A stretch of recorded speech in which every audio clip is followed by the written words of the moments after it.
ভাইরে ভাই, কি যে একটা রং বানালাম, এই রং কোনো শেষ হওয়ার নামগন্ধই নাই। আমি মূলত বানিয়েছিলাম পার্পল কালার আর মেজেন্ডা কালারের একটা লাইট শেড। আমার একটা অর্ডারের পেন্টিং ছিল, সেটা করার জন্য আমি এতগুলা রং বানিয়ে ফেলেছিলাম। আমার কাছে পার্পল কালার ছিল না, আমি নিজেই মেক করে নিয়েছিলাম পার্পল কালারটা।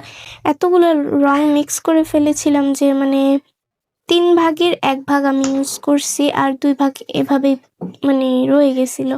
পরে উল্টাপাল্টা যাই দেখলা তো পেইন্ট করলাম। এর আগের ভিডিওতে একটা উল্টাপাল্টা পেন্টিং করলাম। ওই পেন্টিংটা করার পরও এখনো অনেকগুলো রং রয়ে গিয়েছিল। তো আমি তো কিপটা মানুষ ভাই, রং ফেলতে পারবো না। তো চিন্তা করলাম আজকে যতক্ষণ নাই রং শেষ হবে ততক্ষণ আমি আর্ট করতেই থাকবো। তো আমি অনেককেই দেখেছি এরকম টাইপের আর্টগুলো করতে, আমার সামনেও বারবার আসছিল। আমি অনেকগুলো সেভ করেও রাখছি, বাট মানে পেন্টিং করতে গেলে আমি খুঁজেই পাই না কি পেন্টিং করব। তাই আমি ভাবলাম পার্পলের হালকা শেড দিয়ে ব্যাকগ্রাউন্ড দিয়ে কারো শেডটা দিয়ে আমি কাজটা সেরে ফেলি। সো আর কি, এই হচ্ছে পেন্টিংয়ের ফাইনাল লুক।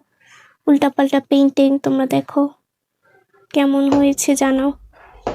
আজকে এই পর্যন্তই, আল্লাহ হাফেজ।